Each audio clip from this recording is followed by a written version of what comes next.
नमस्कार, स्वागत है आप सभी का संसद टीवी में। मैं हूं अनुराग पुनेठ आपके साथ। हाजिर हैं दिन भर की बड़ी और अहम खबरों के साथ, लेकिन बुलेटिन की शुरुआत सबसे पहले हेडलाइंस के साथ। भारत का सामर्थ्य दुनिया में किसी से नहीं है कम। इंडियन स्पेस एसोसिएशन का शुभारंभ करते हुए प्रधानमंत्री नरेंद्र मोदी का संबोधन। कहा 21वीं सदी में अंतरिक्ष के क्षेत्र में दुनिया को एकजुट करने में भारत निभाएगा अहम भूमिका।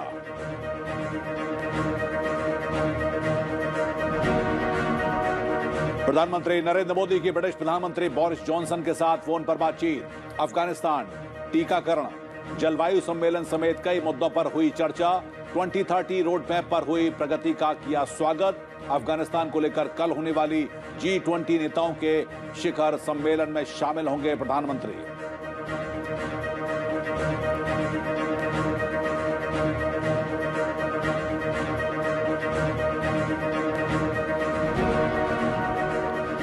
थर्मल पावर के लिए कोयले की कमी की खबरों के बीच गृह मंत्रालय में उच्च स्तरीय बैठक। गृह मंत्री, ऊर्जा मंत्री और कोयला मंत्री हुए शामिल। कोयला स्टॉक की उपलब्धता और बिजली की मांग की समीक्षा। सरकार ने कोयले की कमी और बिजली संकट की आशंका को किया खारिज।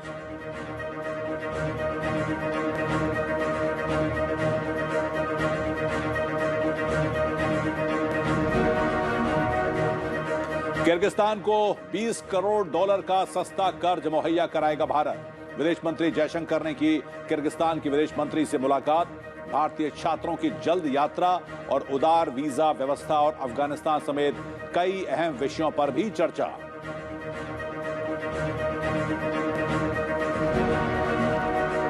अर्थशास्त्र के लिए नोबेल पुरस्कार का ऐलान। 3 अमेरिकी अर्थशास्त्री डेविड कार्ड, जोशुआ डी एंग्रेस्ट और गुइडो डब्ल्यू इनबेंस को मिला सम्मान।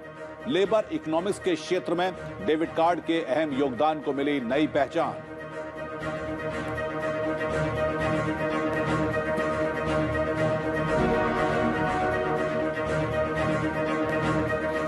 और अब खबरें विस्तार से। 21वीं सदी में अंतरिक्ष के क्षेत्र में दुनिया को एकजुट करने में भारत अहम भूमिका निभाएगा। वीडियो कॉन्फ्रेंसिंग के जरिए इंडियन स्पेस एसोसिएशन का शुभारंभ करते हुए प्रधानमंत्री नरेंद्र मोदी ने ये बातें कही। प्रधानमंत्री ने कहा कि भारत उन चुनिंदा देशों में से एक है जिसके पास अंतरिक्ष क्षेत्र की समस्त प्रौद्योगिकी उपलब्ध है। अंतरिक्ष के क्षेत्र में सहभागिता की आकांक्षा रखने वाले उद्योगों के संगठन इंडियन स्पेस एसोसिएशन की शुरुआत करते हुए प्रधानमंत्री ने कहा कि भारत में स्पेस सेक्टर और स्पेस टेक्नोलॉजी को लेकर बड़े बदलाव हो रहे हैं। उन्होंने कहा कि अंतरिक्ष क्षेत्र और अंतरिक्ष तकनीक के क्षेत्र में आज भारत में हो रहे बड़े सुधार निर्णय लेने में सक्षम सरकार की वजह से हुए हैं। हर रुकावट को दूर करना हमारी सरकार का दायित्व है और इसके लिए सरकार कोई कोर कसर बाकी नहीं छोड़ रही। स्पेस सेक्टर और स्पेस टेक को लेकर आज भारत में जो बड़े रिफॉर्म्स हो रहे हैं वो इसी की एक कड़ी है। प्रधानमंत्री ने कहा कि अंतरिक्ष क्षेत्र में सुधारों के लिए सरकार के प्रयास 4 स्तंभों पर आधारित हैं। प्राइवेट सेक्टर को इनोवेशन की आजादी, दूसरा सरकार की एनेबलर के रूप में भूमिका, तीसरा भविष्य के लिए युवाओं को तैयार करना और चौथा स्पेस सेक्टर को सामान्य मानवीय की प्रगति के संसाधन के रूप में देखना। इन चारों पिलर्स की बुनियाद अपने आप में असाधारण संभावनाओं के द्वार खोलती है। प्रधानमंत्री ने कहा कि ये एक बेहतर सोच और बेहतर योजना है जिससे भारत के उद्यमियों और युवाओं के कौशल को बढ़ाया जा सकेगा। ये नई सोच, नया मंत्र इसलिए जरूरी है क्योंकि भारत के लिए अब ये लीनियर इनोवेशन का समय नहीं है। ये समय एक्सपोनेंशियल इनोवेशन का है और ये मुमकिन तब होगा जब सरकार हैंडलर की नहीं एनेबलर की भूमिका निभाएगी। आत्मनिर्भर भारत के दृष्टिकोण का जिक्र करते हुए प्रधानमंत्री ने कहा कि ये संगठन भारत को आत्मनिर्भर, प्रौद्योगिकी के लिहाज से उन्नत और अंतरिक्ष क्षेत्र में नेतृत्व करने में मदद करेगा। स्पेस सेक्टर यानी किसानों और मछुआरों के लिए बेहतर फोरकास्ट, बेहतर सुरक्षा और आमदनी। हमारे लिए स्पेस सेक्टर का मतलब इकोलॉजी की, पर्यावरण की बेहतर निगरानी, प्राकृतिक आपदाओं की सटीक भविष्यवाणी, हजारों लाखों लोगों के जीवन की रक्षा।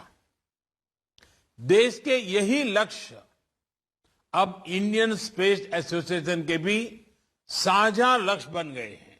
भारतीय अंतरिक्ष संघ के संस्थापक सदस्यों में Larsen and Toubro, Nelco, OneWeb, Bharti Airtel, my map India, Walchandnagar industries और अनंत टेक्नोलॉजी शामिल हैं। ये संघ अंतरिक्ष संबंधी नीतियों की हिमायत करेगा और सरकार की एजेंसियों के बीच सामंजस्य स्थापित करेगा। ब्यूरो रिपोर्ट, संसद टीवी। प्रधानमंत्री नरेंद्र मोदी ने आज ब्रिटेन के प्रधानमंत्री बोरिस जॉनसन से टेलीफोन पर बातचीत की। इस दौरान ब्रिटेन भारत संबंधों को और अधिक मजबूत बनाने सहित कई अंतर्राष्ट्रीय मुद्दों पर चर्चा भी की गई। प्रधानमंत्री नरेंद्र मोदी ने ट्वीट कर बताया कि ब्रिटेन के प्रधानमंत्री बोरिस जॉनसन से बात करके उनको खुशी हुई। दोनों नेताओं ने भारत ब्रिटेन एजेंडा 2030 की प्रगति की समीक्षा भी की। जलवायु परिवर्तन पर कार्रवाई और ग्लासगो में होने वाले COP26 को लेकर भी चर्चा की गई। इसके अलावा दोनों नेताओं ने अफगानिस्तान सहित क्षेत्रीय मुद्दों पर भी अपने विचार साझा किए। प्रधानमंत्री ने ब्रिटेन की ओर से भारतीय टीके को मान्यता दिए जाने का स्वागत किया। अफगानिस्तान के मुद्दे पर साझा अंतर्राष्ट्रीय दृष्टिकोण की आवश्यकता पर सहमति जताई और अफगानिस्तान में मानवाधिकारों को बनाए रखने के महत्व पर जोर दिया। ब्रिटेन की ओर से जारी बयान में कहा गया है कि दोनों प्रधानमंत्रियों ने कोरोना वायरस के खिलाफ साझा लड़ाई और अंतर्राष्ट्रीय यात्रा को सावधानी पूर्वक खोलने के महत्व पर भी चर्चा की।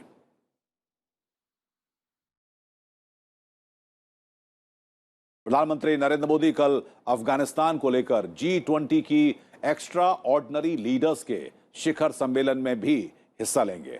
प्रधानमंत्री इटली के राष्ट्रपति के निमंत्रण पर शिखर सम्मेलन में हिस्सा लेंगे। विदेश मंत्रालय ने यह जानकारी दी है। बैठक के एजेंडे में मानवीय जरूरतों की प्रतिक्रिया और युद्धग्रस्त राष्ट्र में बुनियादी सेवाओं और आजीविका तक पहुंच पर चर्चा भी शामिल होगी। एजेंडे में सुरक्षा और आतंकवाद के खिलाफ लड़ाई और गतिशीलता, प्रवास और मानवाधिकारों पर भी बातचीत की जाएगी। G20 में दुनिया की 20 प्रमुख अर्थव्यवस्थाएं शामिल होती हैं। प्रधानमंत्री ने इससे पहले शंघाई सहयोग संगठन, सामूहिक सुरक्षा संधि संगठन, अफगानिस्तान पर आउटरीच शिखर सम्मेलन में भाग लिया था।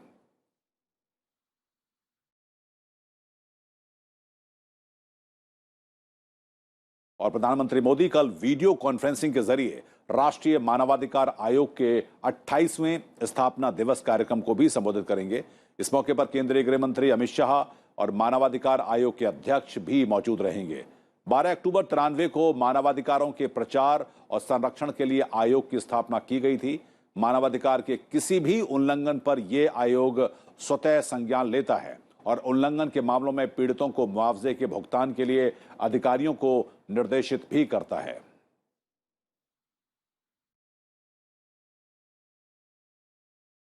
देश में कोयले की कमी और बिजली संकट की खबरों के बीच केंद्रीय गृह मंत्री अमित शाह ने आज एक उच्च स्तरीय बैठक की। इसमें केंद्रीय ऊर्जा मंत्री RK सिंह, कोयला मंत्री प्रहलाद जोशी के साथ साथ नेशनल थर्मल पावर कॉरपोरेशन के अधिकारी भी शामिल हुए।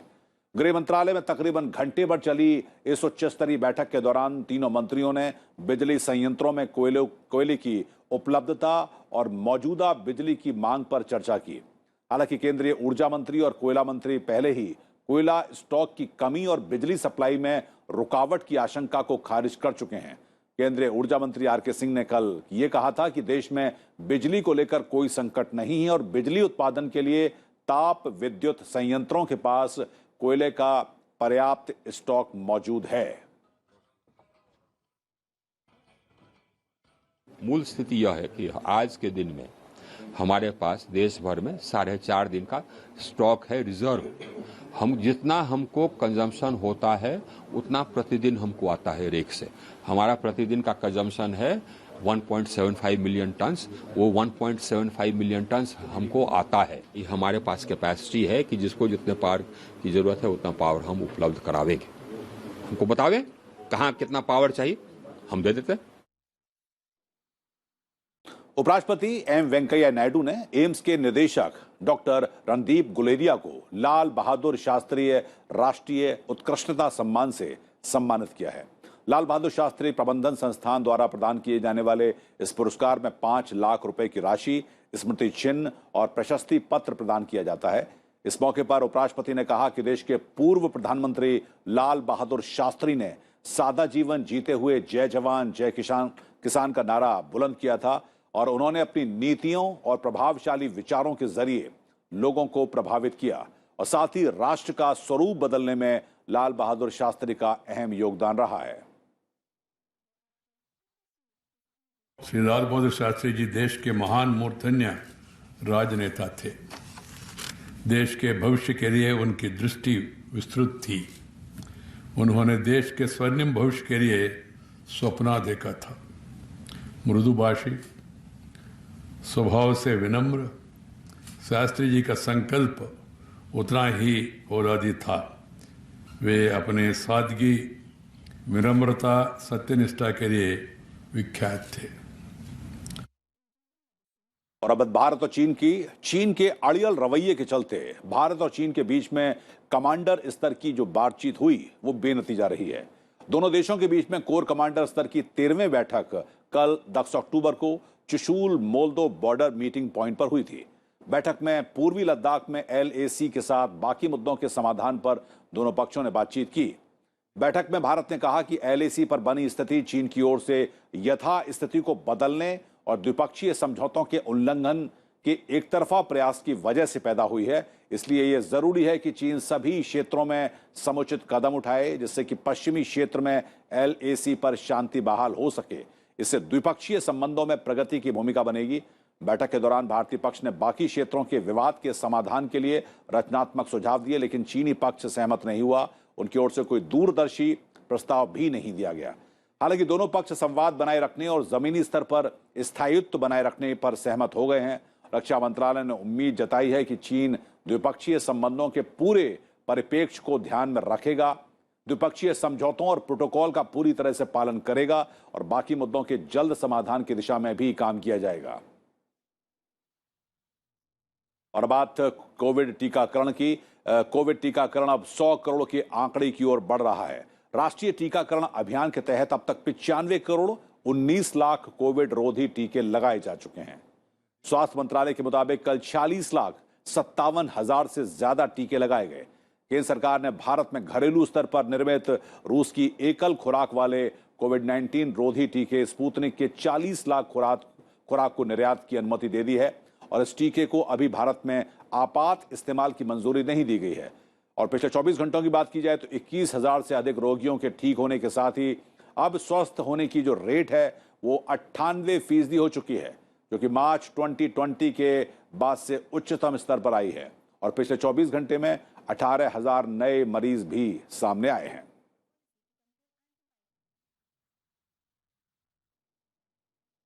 वक्त चला एक छोटे से ब्रेक का। ब्रेक के बाद भी आपको देश और दुनिया की खबरों से कराएंगे रूबरू।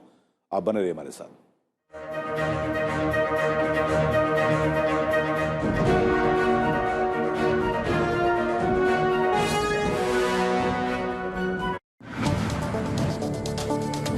India-China relations are currently in their most difficult phase in the last 30 years.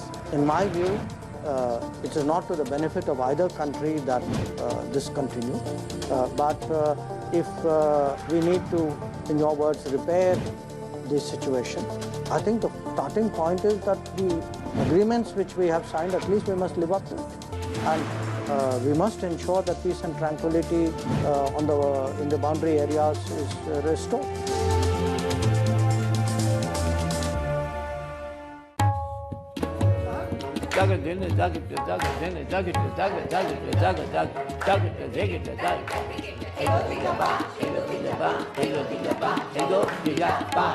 तथ्य का स्वरूप जो है वो कथा से संबंधित है, कथा से। नवाब वाजिद अली शाह कहते थे कि पैर की थपक में हमें पाँव की आवाज़ ना आवे, घुंघरू की आवाज़ आनी चाहिए।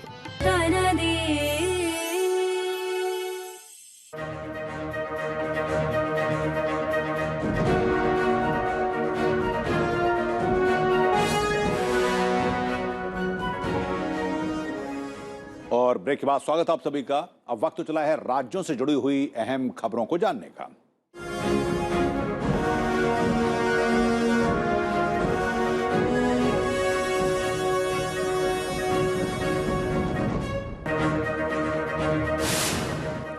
जम्मू कश्मीर नेशनल कॉन्फ्रेंस के पूर्व नेता देवेंद्र सिंह राणा और सुरजीत सिंह सलाथिया दिल्ली में बीजेपी में शामिल हो गए।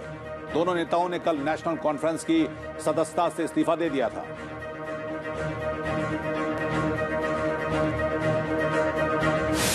उत्तराखंड सरकार में परिवहन मंत्री रहे यशपाल आर्य विधायक बेटे संजीव आर्य समेत आज कांग्रेस में शामिल हो गए।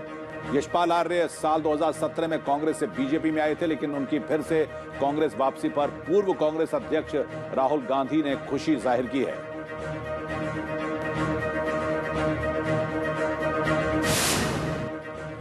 दक्षिण मध्य रेलवे ने पहली बार लंबी दूरी की 2 मालगाड़ियों त्रिशूल और गरुड़ का सफलतापूर्वक संचालन किया है। सूचना एवं प्रसारण मंत्री अनुराग ठाकुर के मुताबिक इन मालगाड़ियों से जरूरी सामानों की समय से ढुलाई में बहुत मदद मिलेगी।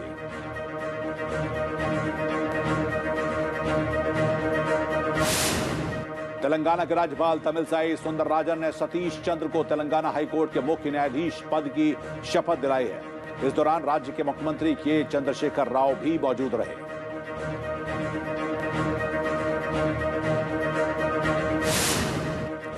निर्वाचन आयोग और तेलंगाना के सूचना प्रौद्योगिकी विभाग ने मिलकर खम्मम जिले में ई मतदान के एक पायलट परियोजना की शुरुआत की है। इसके तहत खम्मम नगर पालिका क्षेत्र के सभी मतदाता ई वोट मोबाइल ऐप पर इस महीने की 18 तारीख तक अपना पंजीकरण करा सकेंगे। 20 अक्टूबर को ई वोटिंग के जरिए मतदान होगा।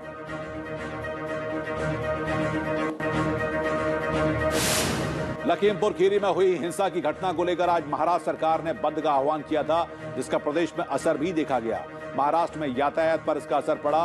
बेस्ट की बसें बंद रहीं और बीजेपी ने इस बंद का विरोध किया था।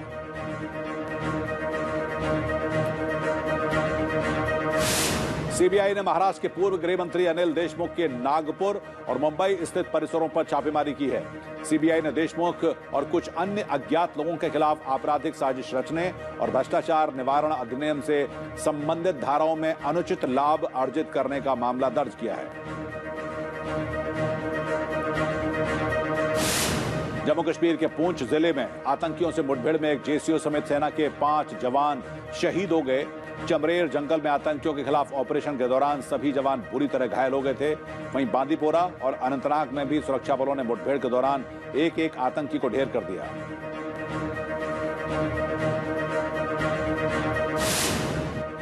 उत्तर प्रदेश के लखीमपुर खीरी हिंसा मामले में आरोपी आशीष मिश्रा को कोर्ट से राहत नहीं मिली है। लखीमपुर के सीजीएम कोर्ट ने आशीष को 3 दिन की पुलिस कस्टडी पर भेज दिया है।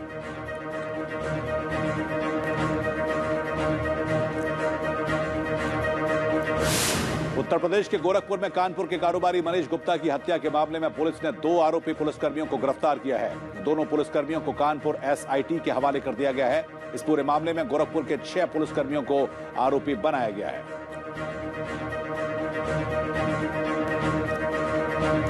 पूर्वोत्तर राज्य मणिपुर में ड्रोन से कोविड-19 रोधी टीके की आपूर्ति शुरू हो गई है।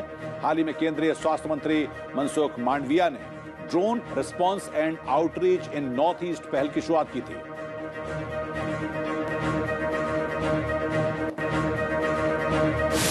हिमाचल प्रदेश में कक्षा 8 से ऊपर के सभी छात्रों की व्यक्तिगत उपस्थिति के साथ स्कूलों को खोल दिया गया है। सभी शैक्षणिक संस्थानों में सुरक्षित दूरी बनाए रखने, मास्क पहनने, नियमित अंतराल पर भवनों को सैनिटाइज करने और अन्य मानकों सहित कोविड दिशा निर्देशों का पालन करने को लेकर स्कूल खोले गए हैं। जम्मू कश्मीर में बाबा अमरनाथ की गुफा, जोजिला दर्रा और साधना टॉप पर बर्फबारी हुई है, जिससे कि मौसम सुहावना हो गया है। बर्फबारी से तापमान भी सामान्य से नीचे चला गया है।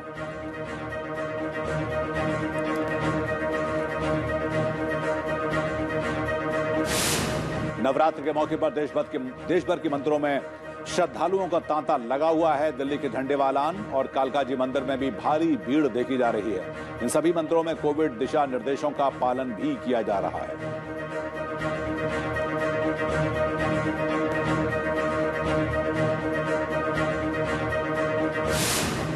फेस्टिव सीजन में मुंबई एयरपोर्ट पर भारी भीड़ देखी जा रही है, जिससे कि अफरा तफरी का माहौल नजर आ रहा है। हालांकि एयरपोर्ट अथॉरिटी ने साफ कर दिया है कि यात्रियों की सुरक्षा उनकी सर्वोच्च प्राथमिकता है और इससे कोई समझौता नहीं होगा।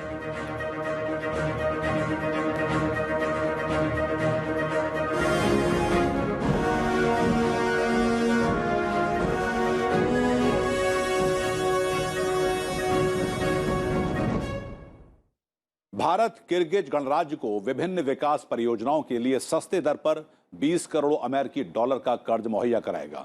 इसके अलावा कई सामुदायिक परियोजनाओं के लिए किर्गिज को अनुदान देने का फैसला किया गया है। विदेश मंत्री एस जयशंकर ने बिश्केक में किर्गिज विदेश मंत्री रुजलान क्रास्कवायेव के साथ मुलाकात के बाद दोनों देशों के बीच में विकास में सहयोग के लिए कई घोषणाएं की। इसके तहत जहां किर्गिज के पहाड़ों पर भारतीय सैनिकों के प्रशिक्षण बढ़ाए जाएंगे, वहीं किर्गिज की खूबसूरत वादियों में भारतीय फिल्म की शूटिंग भी बढ़ाई जाएगी। दोनों नेताओं ने भारतीय छात्रों की जल्द यात्रा अनुमति दिए जाने और उदार वीजा व्यवस्था की आवश्यकता पर भी जोर दिया। विदेश मंत्री के मुताबिक उन्होंने रक्षा और सुरक्षा सहयोग पर भी चर्चा की है और कहा है कि भारत और किर्गिज गणराज्य का अफगानिस्तान में विकास के प्रति एक समान दृष्टिकोण है।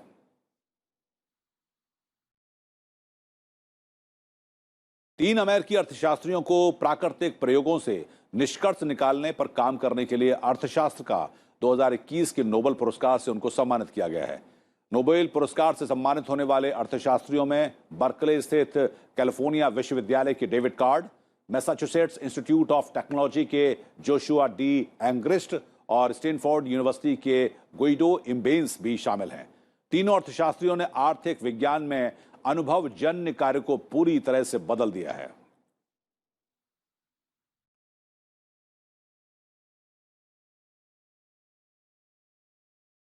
कारोबारी हफ्ते के पहले दिन आज निफ्टी और सेंसेक्स ने नया रिकॉर्ड बनाया। बाजार खुलने के बाद निफ्टी पहली बार 18,000 के लेवल को उसने पार किया। सेंसेक्स ने भी 60,476 का रिकॉर्ड स्तर छुआ। आखिर में सेंसेक्स 76 अंक बढ़कर 60,135 पर और निफ्टी 50 अंकों की तेजी के साथ 17,945 के स्तर पर बंद हुआ। निफ्टी में ऑटो और एनर्जी सेक्टर की कंपनियों के शेयर में तेजी दिखाई दी, जबकि आईटी कंपनियों के शेयर में गिरावट दर्ज की गई।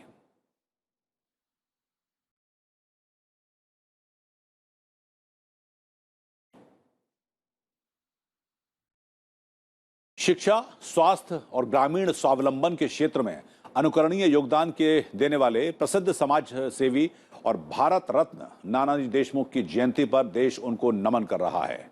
उपराष्ट्रपति एम वेंकैया नायडू ने नानाजी देशमुख को भावभीनी श्रद्धांजलि देते हुए कहा कि अपने पहले ग्रामीण विश्वविद्यालय की स्थापना कर गांव में शिक्षा, स्वास्थ्य और आत्मनिर्भरता द्वारा ग्राम विकास का अनुकरणीय उदाहरण स्थापित किया।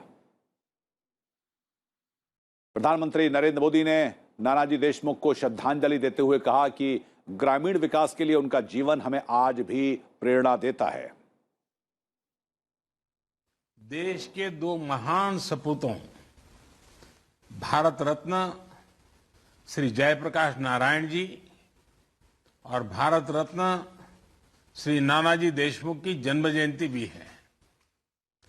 आजादी के बाद के भारत को दिशा देने में इन दोनों महान व्यक्तित्वों की बहुत बड़ी भूमिका रही है। लोकसभा अध्यक्ष ओम बिरला ने उत्कृष्ट समाजसेवी और शिक्षावेद भारत रत्न सम्मानित नानाजी देशमुख की जयंती पर उनको याद किया और अपने संदेश में कहा कि उन्होंने ग्राम स्वराज्य और आत्मनिर्भर गांवों की संकल्पना को साकार करने के लिए समर्पित भाव से कार्य किया था। शिक्षा के प्रति जागरूकता उत्पन्न करने के उनके प्रयास प्रेरणादायी हैं।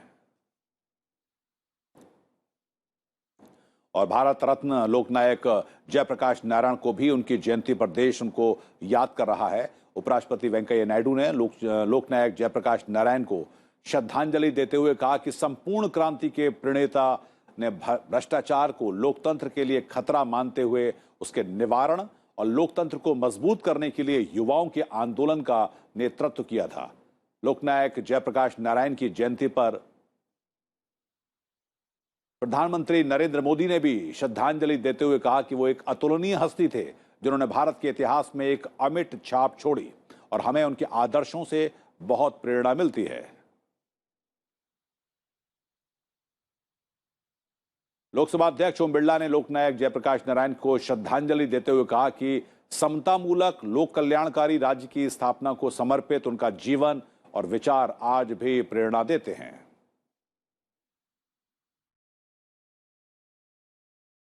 हर साल 11 अक्टूबर को दुनिया भर में अंतर्राष्ट्रीय बालिका दिवस के रूप में मनाया जाता है।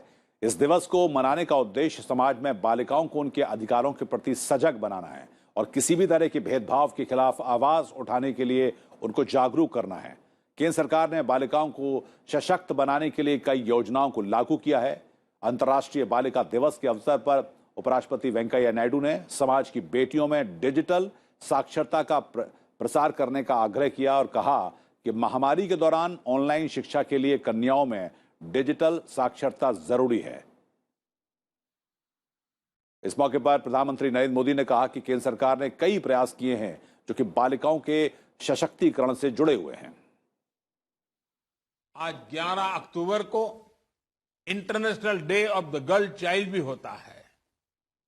हम में से कौन भूल सकता है भारत के मार्स मिशन की वो तस्वीरें जब भारत की महिला वैज्ञानिक इस मिशन की सफलता का जश्न मना रही थी।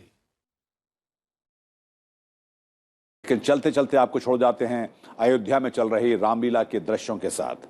नमस्कार। मुनिवर, अब हमें प्रस्थान करने की अनुमति दें। जैसी आपकी आज्ञा प्रभु। कल्याण। प्रणाम मुनिवर। आयुष्मान।